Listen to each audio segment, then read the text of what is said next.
Hello and welcome to the Baby Giants Investing Podcast. Join us as we chat about the weird and wild world of small cap investing, all while searching for the precious few fast-growing businesses that have a shot at becoming industry giants. This podcast is for entertainment purposes only and should not be relied upon as the basis for investment decisions. Podcast guests and their clients may maintain positions in the securities discussed in this podcast. All right, we're live. Claude's just told me as we're going live that he's got some good news. How does this relate to the apocalypse, your good news, Claude? This is more great news for the homeowners out there. Okay, here we go. I don't know if you've read about this yet, but you got to get on and obviously write to local representative and everything about it. They're talking about HomeKeeper, and I know Andrew loves this idea too. But basically, what they're saying is, if you happen to have, what they're suggesting is if you happen to have YOLO'd too hard into the residential property, you can't pay your debt. Well, we wouldn't want to punish someone for the great Australian tradition of YOLO. So they're saying that the government could come to your rescue, and the idea in the ABC, I love that it's a public broadcaster come out with this as well. But the idea is that we should be giving at least $25,000 to people who can't pay their mortgages. And, I just think that it's just quintessentially Australian. The dedication here to the property bubble is second to none. And as I say, more great news for those of us on the dark side. I can't tell if you're trolling me or if you're being serious. I did die a little bit more inside when I read that. And then just this morning, the other one I read was that the liar loans phenomenon, I think the banks use this service that tracks sort of the authenticity of loan applications. So apparently the incidence of artificially inflating your income or reducing your expenses has tripled in the last 6, I think it was, months or so. So, another sign that everything is fine. No, I think I don't even know if I'm trolling you or not, mate, to be honest. But I feel like it's terrible for society, the property bubble. It's just it's bad for capitalism. It's bad for intergenerational equity. It doesn't make a whole bunch of sense. And we've created this society where property is a primary mechanism for inherited wealth to be passed down. And this has to do with the fact that, we make the tax, the house, the family home tax free. So for a lot of people, it makes sense to have your number one asset, that, 20 million house, if you can afford it, and pass it down throughout the ages. And I went to, a private school in the centre of Sydney, and I got a first-hand front row seat to just sort of see the power of inherited wealth and how it gets passed down. And that, trust me, this is only happening more now. With this property bubble means that if anyone my age I know that actually owns a house got some kind of help from their parents. Yeah. Yep. So much for the meritocracy. Good news. If not parents, family. There's always some sort of family edge, right? Yeah. There's a few people that did it on their own. I don't want to take it away from them, but mostly people got help. Since we're doing our own good news, I thought the COP28, 22 countries pledged to triple nuclear power. I think that's pretty good news for decarbonising cleverly. So unfortunately, this one's too easy to turn into bad news, mate. How are you going to turn into bad news? Well, how many of the things that they pledge at COP whatever have actually happened? Yeah, fair enough. That was the only thing I saw. I knew you'd be happy about it, and I was like, oh well, it would be nice, but ugh. Yeah, it's a lot of it does feel as though the narrative is shifting a little bit there, which is encouraging, because it's really been it's just completely not been a part of the discussion for the longest time, and now it's at least on the table. So I think first you've got to win hearts and minds, and that's a big battle, because a lot of things like that, the misunderstanding is just it's hard to think of too many things where it's worse. On that subject, mate, and here is genuine good news. I was reading a survey the other day, and definitely younger generations below the boomers are more in favour of nuclear power, mostly because they just want to throw everything at the decarbonisation. Yeah, nice. The other thing, you've talked about this before, Matt, too, is there's the technology that's available and the argument as to why we should use it, but we also need to make sure that it's the pathways to rolling that out made as clear as possible, and that we don't have so much of a bureaucratic nightmare that it's going to take 50 years to build a station somewhere. And that, like, it's kind of like, even that's if all it the is cost, basically. That's the whole reason. If nuclear is ever expensive, it's like the most energy dense by far.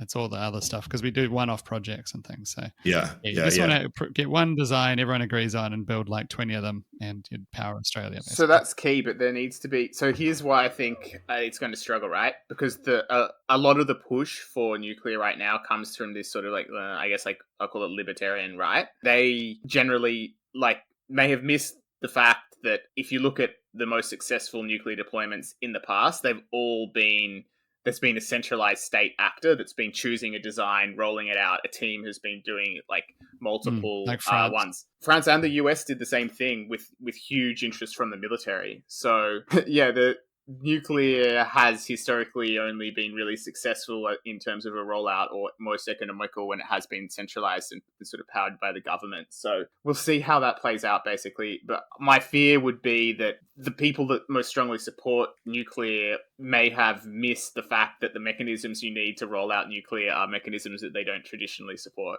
Yeah, I guess there's more of the recent things, a small modular nuclear. But anyway, we don't need to get into all that now. Yeah, that's exactly the thing, right? But didn't the recent small modular one sort of fall over? Yeah, I mean, one of them I think is over budget or whatever. That's like a new technology. It's the idea is that you wouldn't have I think it's like trying to get around the fact of how long these things get bogged down. And so it'd be like, have it just a modular thing, and so approve once and just like assemble on site, because they're basically big engineering projects, and the West seems to have failed at the ability to do big engineering projects anymore. So I think that's part of what they're like trying to sidestep just everything, right? Like we can't dig a tunnel, or a new tramway in Sydney costs like billions over budget. So yeah, I think all of those the power things. of NIMBY. Yeah, well. it's a lot of NIMBY. Yeah. It's a lot of that. I think there's a lot of different things. We've become like a lot more focused on safety, which is good, but has this other side effect. Whereas you have like younger countries just plow ahead and do stuff really quickly, like the Golden Gate Bridge being built in whatever it was, like 4 years or something. Like today it would be like a 30-year project, I think, probably 10 years of planning. It's the bureaucratic burden, I think, right? Like there's just like the amount of middlemen that have inserted themselves into these processes just makes everything so slow. And some of it's like, it comes from good places, some of it, right? Like a lot of people died building some of these structures back in the day because we didn't have workplace safety. But it's like every accident we've had for the last 100 years, we've created a new law to try and prevent it. And all that just adds up, basically. I think that's a big part of it. Sometimes I think with systems in general, you get to a point where it's fundamentally unsalvageable, and you really just need to like start all over again. Yeah, that's exactly what's happening. We've got a band-aid approach to our system, right? No one's been taking a systems view. Everyone's been taking a problem-solving view. So you add on 100%. Layer and layer of problem-solving until a point where it becomes exactly. As I understand it, there are physical reasons why the small modular nuclear reactors are probably not going to take off, and I'd be definitely happy to friendly bet anyone that we won't see more than about 3 of them in the next decade or whatever. In the world? In the world, the whole world. Ooh, maybe we do some odds for that one. Commercialized, producing energy, 3 commercialized. Happy friendly bet. We don't have to write anything on it. We can do a lunch or something. But the reason is, just to give you the real reason why I'd happily take this friendly bet, is as I understand it, there are thermal efficiencies related to not the actual reactor, but the size of the boilers and pipes, that mean thermal generation is basically generally more commercial and more economic when it's bigger rather than smaller. And whilst there are also, advantages to the smaller modular reactors, the scale of all of the other parts of the generation, as I understand it, basically mean that the most likely successful nuclear programs would be, an updated modern version of the ones that we did during the Cold War, basically, which had larger plants. That, of course, could be disproven. There can be new inventions and stuff, but that's why I say in my bet 10 years, because I don't think in 10 years we're going to see all those solutions that go beyond the reactor there. And then the other secondary one, which could also change, is that the specific... Apparently, Russia has a lot of control over the specific kind of feedstock that the smaller modular nuclear reactors take, so that there may be strategic reasons that you have to look into supply or whatever before they take off. But those are both solvable, but that's why I use the 10-year argument. Just very quickly before we move on, I note that the big tokamak reactor in north of Tokyo they've started testing on that. So a fusion reactor, which should be pretty cool if that got off the ground. But this is still a distance away. But I thought I'd just mention that as good news, given that we're talking about nuclear. Yeah, very cool. I think I told you, I'm like less. I care less about fusion now. I think it's the only advantage to me is that it would get past the bureaucracy of safety, but it's like pretty much the same like return. The limitless fuel and zero waste doesn't sway you? Yeah. So like the cost of waste is like all waste in American nuclear plants is like stored on site. It's like all waste that's ever been produced from nuclear could be fit in 2 football fields. So it's like a tiny cost to store it. And the energy density is higher, but the energy density of nuclear is like 76 million megajoules per kilogram. Coal is like 40. Like we're so far above where we are. Like that's not the limiting factor kind of thing. So interesting. I think if it was seen as safer and people could build them, that would probably be the only thing. It could cut the bureaucracy cost. I don't think it would have a much higher ROI. We'll have to take this offline because I mean, you don't have to mine the fuel, right? With fusion? Yeah. Again, though, the fuel is like something like 3% of the cost of nuclear energy or something because of all the bureaucracy cost. Right. Yeah, interesting. Yeah, it's so tiny. Speaking of good news, Andrew, I'm surprised you didn't regale us with your personal good news. The Bitcoin price, 63,000 Australian now. Man, must be a turnaround in your fortune, dude. I came for the money. I stayed for the revolution. Right? It's not about the money. And also, I know that, the universe loves to rub my nose in it. So the moment I do a victory lap is the moment that the heavens go, oh, this mortal needs a lesson in humility. So I ain't saying anything. Very good. He wants to keep the good times going. Yeah. Well, yeah, maybe a revolution next year. We should maybe next week, we should do some predictions for 2024.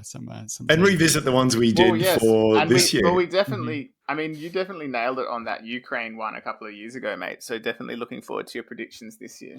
Yeah, have a think of a good thing out. All right, let's get into some stocks. So, first this is our first episode since Charlie Munger's passing. So I thought we could do maybe a favorite Charlie Munger quote, something like that. I love the suggestion, but that's a tough ask. He's got a lot of good ones. What did you ones around Bitcoin too, right? What was that? Rat poison squared. I saw some people dunking on, which I thought was a bit poor taste. Yeah, it was poor taste. Yeah, I'll kick off. I was going to say mine is I constantly see people in life who are not the smartest, sometimes not even the most diligent, but they are learning machines. Go to bed every night a little wiser than they got up, and boy, does that help, particularly when you've got a long run ahead of you. I think that was. I love that. Yeah, I had this like back in the day before podcasts. There was like a recording of him and Warren talking at like a school or something, and it was like I just listened to that over and over, so I must have heard that one like dozens of times. But yeah, I just like that idea, that just that little bit better each day learning machine, definitely something to aspire to. And I think that it's more like a philosophy of life, like a lot of people are saying about Munger. Just there's so many aspects in your life where you can just learn and become a bit better each day, and how that helps those around you and yourself. Love it. It's another. I know obviously this is a finance podcast, so obviously everyone listening to this gets compounding. I'm not going to. This is a finance podcast. Apparently investing, I don't know, but so you get compounding, but you see it everywhere, and I think that was one of that's what he's kind of getting at there. It's not the idea of you have to go into a 6-week intensive learning process to get across everything. You will always be outcompeted by the person who does a little bit all the time, and you start as a young adult, by the time you're middle age, I mean, the amount of knowledge that you have amassed and integrated and put into all these mental models, as Charlie called them, like it is really powerful. And so, we get it with saving and investing. I've used the analogy before with health and fitness as well. It's just like just a little bit. The key is consistency, right? And whether it's learning, or whether it's sort of being a bit healthier, or whether it's saving, or whether it's investing, it's just, the biggest challenge is just to keep at it. And if you can do that, I wouldn't use the word guaranteed, but as close to the word guaranteed as you can get. So I love that quote, Matt. It's excellent. Very cool. I'll give you one. Yep. We are all learning, modifying, or destroying ideas all the time. Rapid destruction of your ideas when the time is right is one of the most valuable qualities you can acquire. You must force yourself to consider arguments on the other side. Love it. Nailed it. Very cool. Very essence of strawman.com. 100%. Right? A nice plug. Thank you. Wow, that's cool. That's a great. It has become a mantra for me me, just that idea of it's really, once you've formed an opinion on something, it's really easy to sort of seek out that confirmation, things that confirm your view, and you're very, very likely to dismiss anything that doesn't. I think those that can sort of really lean in to the other side and really take that seriously, it just becomes a superpower. And as I've said many, many times before, it's just that's the way you improve an investment idea, is to challenge it. And you either discover a really important flaw, which is good to know before the market rubs your nose in it, or you gain conviction, which is just so, so important. So it's just sort of like, I built a business around the whole idea of that. So that's my quote. Very good. Claude. My quote, which I love from Charlie, is, I think that every time you see the word EBITDA, you should substitute the word bullshit earnings.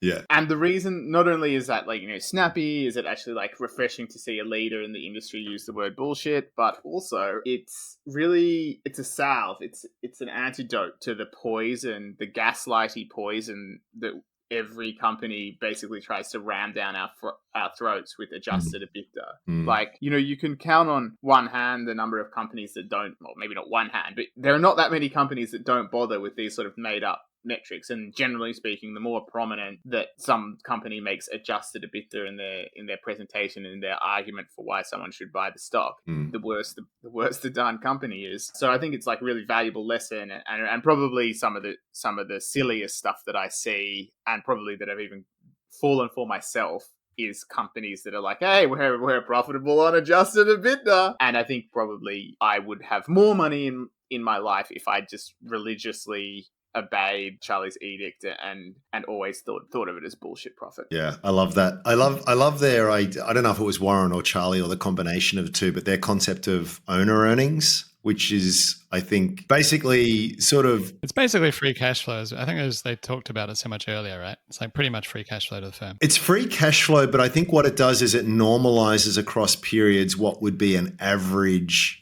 maintenance CapEx kind of spend, and maybe a little bit of prudent sort of investment growth spend on that. In the sense that it's just look, if this company is going to maintain its competitive edge and continue to keep its equipment and assets running well, make sure that things are being positioned for the future. That is a really, really good way to look at it, because you can go too far the other way. Let's not forget that statutory NPAT can be bullshit earnings too. Right. So there's a key point that exactly leads on from what you're saying. The key is, though, owner earnings is what you, the investor, used your brain to try and think what is the true earnings and make the adjustments that you think actually impact the value. So you don't exclude stock-based compensation, for example. If this is a business that makes acquisitions every year, you don't exclude acquisition costs. Because if you're going to have growth, you're going to have acquisition costs. But the key is owner earnings is useful because you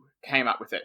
And I'm glad you raised that, Andrew, because I've seen the concept perverted by very clever investor relations strategies that really try and speak that language of the sort of the retail investor who's read some Buffett. Mm-hmm. And you have these companies that sort of try to report their version of what they say owner earnings are. And in that way, they sort of just corrupting the idea of it, because the point of the owner earnings is that you're not accepting some statutory accounting rule about what profit is, and you're not accepting, whatever the company themselves has decided. You're actually figuring it out yourself what the true earnings are to you, the owner. Yeah. So, lovely point to bring up. I'll ask you as a question more than anything. So while I agree 100% with all of that, in the real world, it is just, look, to your point, Claude, you can count on one hand the companies that don't do it. There is the challenge of maybe best put forward as perfect being the enemy of the good, in the sense that if you, and I know you're not saying this, but if you were to say, anytime I see that's just an instant pass,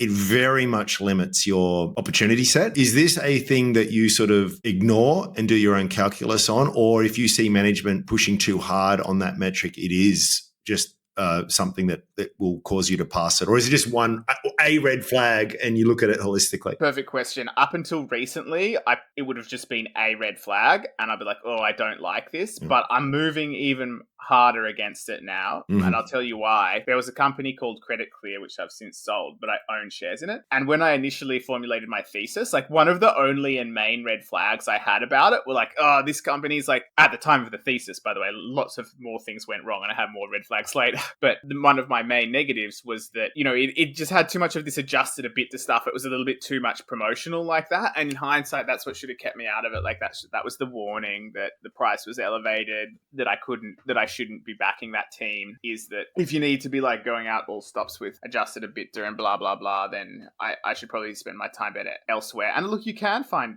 actually now my portfolio, now I'm not saying I would say I definitely wouldn't invest in a company that does adjusted EBITDA. That's not true. And that's not my position. But I'm just saying that I'm even moving it more from just a red flag now to be like, it's really not what I'm looking for and it's a real wart, and I'd really prefer a company that's focused on free cash flow, net profit, or dividends, or something that's like more tangible to the investor than adjusted EBITDA. I don't mind EBIT. I'm more comfortable with EBIT. You definitely take a bit more risk with me. You're more comfortable with all sorts of things than I am. I am very too overly, yeah. But I think sometimes that's like you get the big wins there, right? Like there's no rule that says there's one philosophy of investing is the best one, and we don't know even the one that was the best in the last 10 years probably won't be the best in the next 10 years anyway. The only thing we probably do know is the best philosophy of investing for you is the one that you can actually follow, so that you're actually trying to have a rules-based regime where you're trying to hone a process and get better at it. If there's some kind of investing that you're just completely incapable, if you're like, I'm only going to buy dividend spots from now on, but you buy every like zero revenue shitco you see, that's not going to work.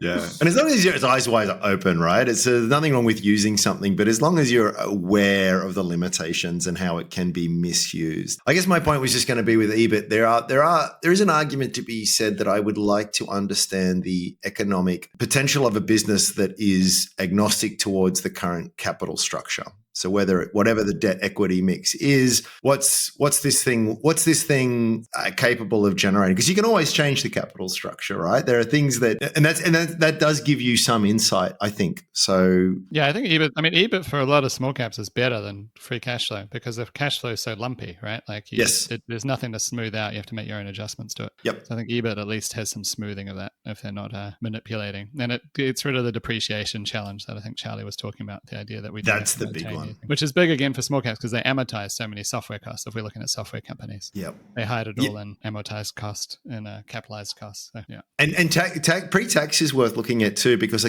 a lot of these newer, earlier stage companies have built up a fairly healthy bevy of tax losses that you can carry forward, right? And then all of a sudden you run out of them, and then you have to pay tax, and you just change things. So it's just, again, there's nothing wrong with the concept of normalizing things. What am I really trying to do here? There's certain accounting rules. I'm just trying to understand the business as best I can. And there will just be like little adjustments that are prudent and necessary to get a closer approximation to the truth. It's just about being aware of what's being used and what limitations are there and what pitfalls are around these kinds of metrics, I think, is the important thing. And then you can use them as you like. Just don't, I think this is Claude's point, this is Charlie's point. Don't blindly just apply that and assume that that's something that can tell you the most important thing that you need to know. Should we go to a listener question? Yeah. We had Samurai Steve write in, "Hi guys, love the show, avid listener each week. Got a couple of small questions if you get some time to respond. One, how can you track how many and how large capital raises a company makes over its life cycle? Is there a tool that tracks it outside of company releases and share dilution numbers? And two, could you take a look at Vmoto and strawman it for me? It seems like a little too good to be true. What am I missing? Keep up the excellent work. Someday soon in the not too distant future, Claude will have some positive news. I can feel it." Yes. Still waiting. Hope springs eternal. Yeah, so either you guys want to jump in, how to track and how large capital raises? Is there any tool to track it that you guys have found? And then Vmoto, if you had any thoughts on it. I'll be honest, all I do is open up the ComSec financial section and just see what the share count has done. They'll give you like 10 years worth of history. You'll see there'll always be, well, not always, there is very often small increases due to compensation payments and those kinds of things, employee shares. But you'll see the big capital raises just through the reported share count. That's kind of there. There's probably a far more sophisticated way of doing it, but that's how I do it. I'm going to tell you that the Andrew's way is great for getting a broad strokes over 10 years. You just look at your broker provider or whatever. They should have that info, like the number of shares at the end of the year. That'll give you a trend of, whether they're massively diluting over the long term. But it's also important for your valuation always to check what are the number of shares today, because the provider will have some outdated thing, possibly. Yes. And also, sometimes the market cap that your broker might say, if they get the data from Morningstar, it's often calculated with regards to the shares trading on the ASX as opposed to the total number of shares on issue. And when a company's just been listed, it often has founder shares escrowed for 2 years, so they won't, and sometimes the escrowed shares are not listed on the ASX, so the market cap will appear much smaller on your broker transaction, on your broker portal than the actual truth is. So that is why, to get the true share count and true market cap, you look up something called the latest Appendix 2A, I think it is these days, and that will be an application for new shares. And you'll find most companies have had one. You just find the most recent. That will, on that document, tell you the most recent number of shares. So that's the way to that's your ultimate source of truth is the most recent, ASX announcement regarding the issuing of shares. Nice one. Have you guys looked at Vmoto? I looked at it years ago, and this segues into another stock we've been looking at recently that a lot of people have been talking about, which is Rectifier. And so what Vmoto is it's a electric scooter manufacturer that has, it's a lot of its sales have historically been in China. It's factories in China, its sort of suppliers are in China. It's essentially a China business, and that follows a long history of various Chinese businesses listing on the ASX for some reason. I don't understand how these things persist. There's been a lot of them, and you can probably remember some. What comes to mind when I think of these ones that were really popular is, I think there was some Dongfang Oranges one. Is that right? I can remember some. You remember that one? There was some XPD soccer shoe one. Sunbridge, which was a clothes one. And you always get some, beginner investor. They come and look at Sunbridge. Oh my God, this company's trading at way less than the cash on its balance sheet. Like Benjamin Graham, you would love it. I'm a true value investor. I'm going to buy this company. Mate, that you're never seeing that cash, right? You have to be in the world that you're in. If you're in Australia, you can't just withdraw money from a bank in China. There's plenty of Chinese people who can't withdraw money from a bank in China just quietly. Yeah, it's a whole another thing. Mate, why do you think people are buying Sydney property with cash? Yep. Look, Bitcoin. I feel like that's a drive. Anyway, we don't need to get into that. You just flag two of my favorite topics, and they go, "Oh my God, what have I done?" Move on.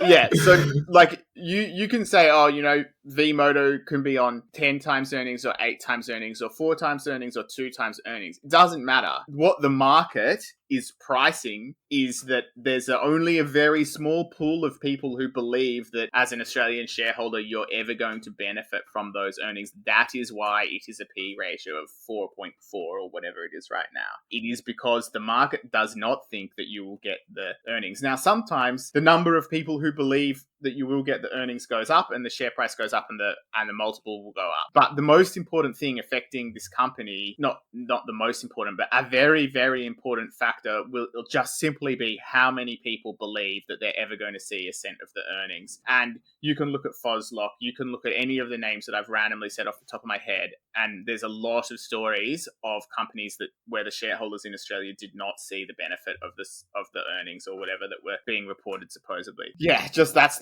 why you're wondering about it. But I think that brings me to a mistake I've made in this exact category of mistake. Indeed, a fellow on Twitter who was completely correct in hindsight asked me, "Oh, Claude, you've said you don't you're not interested in Vmoto, and then you've gone and said, oh, you're kind of interested in Rectifier." And the point that this person was making is that the Rectifier, the chairman and largest shareholder of Rectifier, who in hindsight is also friends with other large shareholders, so controls probably more of the company than I realized. The point this fellow Bryce was making, Bryce Murray's on Twitter, is that you can, he could be a governance risk, and this could be the same kind of category of governance risk. And I said, oh, no, I don't think that's right, because all their operations in Australia, they've got 3 or something, or 2 or 3 Australian-based directors. I think you have minimum 2. I thought, this guy only owns whatever 30%, whatever it was. And I was like, didn't think that there was a governance risk there. Well, lo and behold, and I don't own shares in this, by the way, but the reason I didn't own shares was completely separate. It had to do with them, their largest customer being, in a bit of strife and valuation. Anyway, lo and behold, what happens the other day? The stock goes into trading halt. Next announcement, the board of Rectifier Technologies Limited announces that, and they're naming, Jito, Tino, Nicholas, all the Australian directors have tendered their resignation as directors effective immediately, citing serious concerns regarding corporate governance. And then the 3 of them have also highlighted serious concerns as a result of a potential hostile shareholder. And this is authorized by the Yanbin Wang and Nigel Machin, right? Which was the CEO and the other director. And that's not all. It's suspended from quotation now because it doesn't have the requisite Australian directors. And then the next day, or a couple of days later, the same day, Rectifier Technologies announces that Yanbin Wang and Nigel Machin, the other directors, have tendered their resignations as directors of the company effective immediately.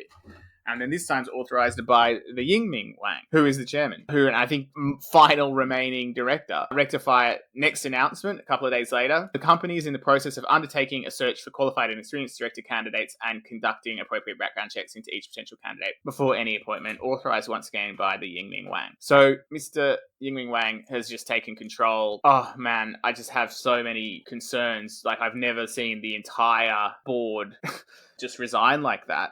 What is going on? Nobody knows. It's so funny because this has echoes of when I first researched this stock many years ago. Should have actually bought and held, didn't. And part of it is because when I tried to talk to the company, like, they just did not seem like engaging with shareholders and having a good reputation for corporate governance was like a priority for them then. And it certainly doesn't seem like it's a priority for the company now, when you've had the entire board, like that 5 directors have resigned, citing serious concerns about corporate governance. Yeah. So, I mean, something's clearly going on, even if it's just a falling out amongst personalities or whatever. There's disunity at the highest level, and it's not what you want to see. It's really not. It's a shame because Rectifier was really starting to, it looked as though it was starting to really hit its straps, in terms of the growth it was achieving, but also the margins that were expanding. And there was a lot of positivity around it. And this just sort of came out of nowhere. We were really lucky to have 2 strawman members at the meeting, but so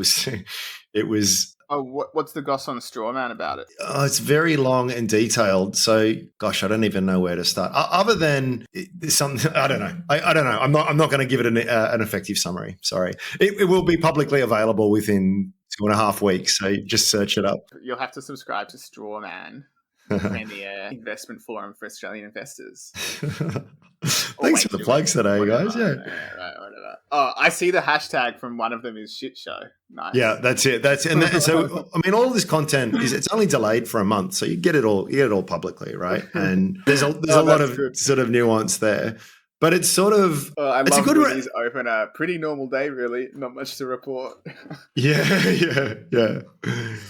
It's a lot of he said, she said kind of stuff that the truth is that no one really knows sort of what's going on. And it's as I say, it is a shame because there was a pretty reasonable bull case that was there. It's, I guess, the lesson here, and someone made the comment actually this morning on the platform, which was no matter how high conviction you are, you want to be careful because these black swan things can just come out of nowhere. This was on no one's bingo card, right? This was the day before. This is like, how likely do you think the board will dissolve in the next? Like, well, I've had no indication that there's even a slight problem, right? So it's a nice little reminder of that kind of potential, I suppose. Maybe that's the so what out of all of this. Our governance just kills you in small caps. It's just like the thing that comes out of left field and just decks you. Yeah. I was just going to say very quickly, just to flip around a little bit, just on Vmoto, we actually spoke to Blair Sargent, one of the directors, 2 years ago, a while ago. It's an interesting little business. I guess what's put me off is definitely the China connection. I'm very, very, I just don't really want to have anything to do with companies that operate in China. If you're selling stuff directly to China from here, okay, that's a different story. It's about which way is the money flowing, right? Is the money coming from China into Australia through, giving them iron ore or milk, or is the money flowing from Australia to China through raising capital for their scooter company. Yeah. And I would say even more generally, you have an incredibly capital intensive business. I mean, they went into the half with $28 million of cash on the balance sheet and they just raised $10 million not long after that, recently. And this is like 10 years of capital raisings, mate. Like, yeah. Oh, well, same story. I can remember, because don't forget, I started investing, being like, I'm going to invest in environmentally friendly companies. And like, yeah, it turns out most environmentally friendly companies suck. Yeah. But it means that I had like, a lot of the companies I first looked at as a baby investor just don't even exist today. So in a way, bravo to Vmoto for like lasting this long. Well, they last through the good grace of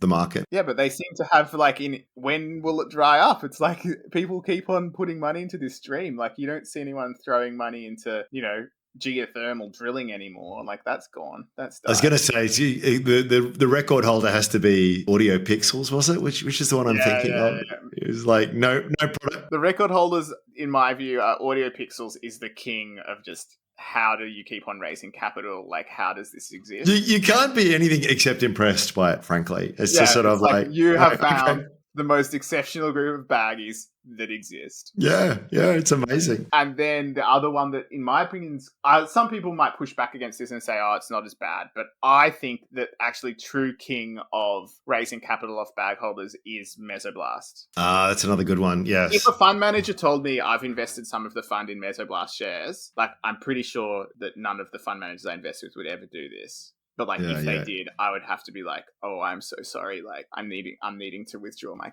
capital now. Yeah. Mesoblast has a more like a product that it's testing though, I guess, right? Like there's no allegations of it not existing, is there? Or? I'm not saying it doesn't exist, but I am saying that this company has raised $1 billion.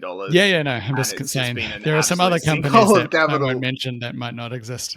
But no. You're definitely fair in saying, come on, Claude. Mesoblast is not the worst you've ever seen. And that's true. It's just that... Yeah, there's been a lot of raises. It's just that it's been bad for so long, I guess the thread I wanted to pick up, though, was you can see the thought process and you can empathize with it. So, well, electric scooters feels like it's a growth sector. There's big market opportunity. Things are moving in that direction. Yeah, it's a good thing to invest in. You can't really fault that. But again, it's just, and you learn it the hard way, right? I think we all do, which is, but still, right? Like this is a relatively tiny Australian listed company competing with the likes of, some extraordinarily large automotive companies, incredibly capital intensive, very much a race. So the only thing that you can really build that gives you any pricing power is brand. And I don't doubt the quality of the Vmoto scooters. And they've been smart, I think, in going for a very sort of,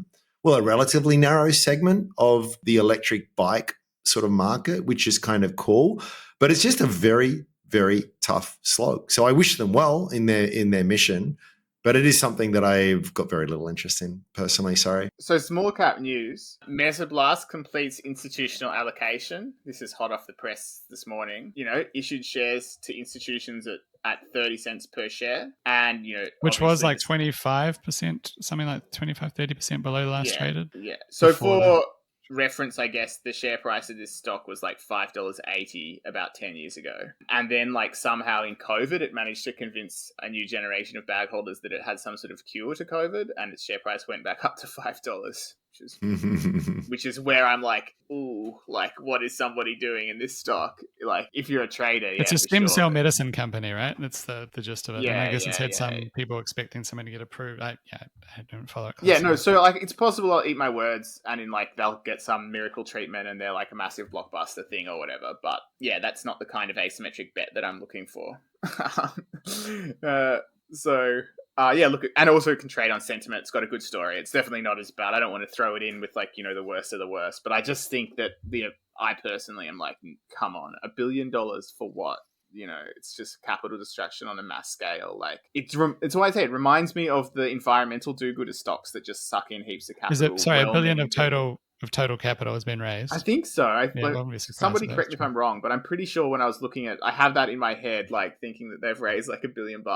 I could be wrong about that, but their share count. Check out that share count on CommSec, and you'll definitely see that there's been a lot of raising. Yeah, and definitely happy to retract that if I've like off the cuff said a wrong number, but yeah, there's a lot of shares coming out there, and the market cap's been big, right? So the market cap's doubled, and the number of shares have more than doubled, and the market cap's 320 now, and the share price is 32 cents. Well, previously it's been like $5 and stuff. So these guys have definitely got a knack for it. Anyway, I diverge on that. They're 32 cents. So, I guess some of the funds that agreed to that sort of arbing it or whatever for a quick gain. Other small cap news, happy to report, published an article, a bit slow, by Raymond Zhang, who went and attended the Supply Network AGM. I think something we've talked about before, Supply Network. We won't regale you. Obviously, I own shares. But it was an interesting little chat, basically. Seems like, it's at that crowded AGM stage where it's getting more and more people's attentions. And I guess I don't know. Crowded AGMs can be an interesting signal that a company's getting more attention because they have got more attendees than they anticipated, basically. And also, I think that the conclusion of his article was quite poetic in that he's saying that the AGM, or some of the stuff, the manner of the people at the AGM, reminded me of a great quote by Pascal: "All of humanity's problems stem from man's inability to sit quietly in a room alone." I love that. This management team seems comfortable sitting still and being patient. So let you guys read that if you're subscribers. But otherwise, yeah, that's probably just positive little bit of news. What else have we got? Nice. We have ATP Atlas Pearls today. I'm sure the micro cap small cap aficionados will be having a look at this one. It was actually pretty sad. A few days, not that long ago, they announced that they'd had an incident where one of their workers at their pearl farms died. Pretty tragic, pretty sad, and also, I guess, shows some of the riskiness in their business. But then the most recent news, which is driving the share price today, is that they've reported an update on their revenue year to date. They achieved a new single sales event record of 130,000 pearls sold for a total of 14.8 million revenue. The loose pearl price is $102 per pearl. Look, the real story here is that the price of pearls has gone up quite a lot, and these guys are doing really well out of that. So good on them. They took the risk. They had the win. Just remember, have a look at the long-term history of this business, because it has been super duper up and down in the past. You cannot, basically I'm trying to say, you couldn't say, PE ratio 4, massive win, because the profit could be hugely different if the pearl price goes down. And nonetheless, still probably like a good news little story, and congratulations to any speculators who were on that one. It's a bit too spicy for my palate. Out of curiosity, mate, what's driving the pearl price? I don't actually know. That's obviously the next question. But I think that there probably is somebody who could probably have a reasonable thesis and try and predict that or track that. So maybe maybe it's just fashion trend. Yeah, for sure. That's probably it. And so someone on the finger on the pulse there, I don't know. There probably was a thesis you could have probably got beforehand, and you probably could have made money, but I missed it. But there still could be good learning in there. So if there is anyone who's been following this Pearls story, let us know. Did you pick it? Is it pure luck? Are you going to hold until it crashes? All these questions, so many questions. But that's nonetheless good stuff. Surging Chinese demand. Those are articles that I can find. So interesting. Not too surprising from China. Yeah. So what else have we got? Okay, final bit of one to touch on, I thought I said, is HighCom Armor, ASX HCL. XTEK. A few weeks ago, we did talk about XTEK, so we won't go massively into it now. HighCom Armor is XTEK, basically. Now they're just naming themselves after probably the more interesting and certainly the higher margin part of their business, which is their armor. They definitely have their whole thesis right now, which I own shares in this one, is basically, we've got this super duper machine in Australia. We're going to pack it up, pull it over to the US, and then start trying to win government contracts for our very world leading helmets that can stop AK-47 rifles. Essentially, they can't sell to the US government unless they've got the whole production line in the US. So that's what they're doing. Hey, if it works, it could be great, because they have definitely had some big orders rising from recent conflicts, but just to get the US would just be massive. Yeah, we spoke to Scott Basham not too long ago, actually, about a month ago. Maybe I mentioned it at the time, but it's a no-brainer. Move it to the States. It's a bit of a hassle. You got to deconstruct it, put it on a ship, you build it back together. But then it is a huge market, and it's probably depressingly fair to say that there is a very strong tailwind there. It's not just the military kind of application, just the law enforcement application is very large. The militarization of US police forces is a whole nother thing. But yeah, they've got a really, really good product. Scott thinks that they can triple revenue over the next few years. Now, who knows what the exact magnitude, but that's directionally, that's where the ambition lies. So it's an interesting business. Yeah, it's icky, isn't it? When demand for your product is when the world's getting worse. So anyway, but at the same time, really what happens is that soldiers wear this and maybe a bullet doesn't kill them. So that's positive. They also have a surveillance reselling business, which is focused on Australia. One negative I want to say is not a lot of director ownership of this company. And given what would appear to be positive prospects, yeah, it's sort of strange to see there's not much enthusiasm to buy shares there from a board level. So that's probably one negative to chuck it in, add a little balance. But yeah, I guess the good news is that they announced, another ballistic armor order and they changed their name. Good luck to them, I guess. Yeah, one note I will make mention of is that in the notes that I made after the meeting is that reading between the lines, I think an acquisition is extremely likely and potentially even very soon. That's not necessarily a bad thing, but expect it. It's very much on the radar. They're going to raise capital. I hope they get their share price up before they do such a thing. Yes. Yeah. But something to look out for. Yeah, that's good intel. Should we wrap it there, gents? Yeah. Yeah, think so. Maybe one more episode next week might be our last one for the year, potentially. We'll see. And yeah, until next time, thanks very much for listening, and hit us up on Twitter at BabyGiantsPod. Yeah, send us a question, send us an idea. We definitely want to hear your suggestions for an end of year stock discussion for Volity. Yeah. Nice. Thanks, everyone. Cheers, guys.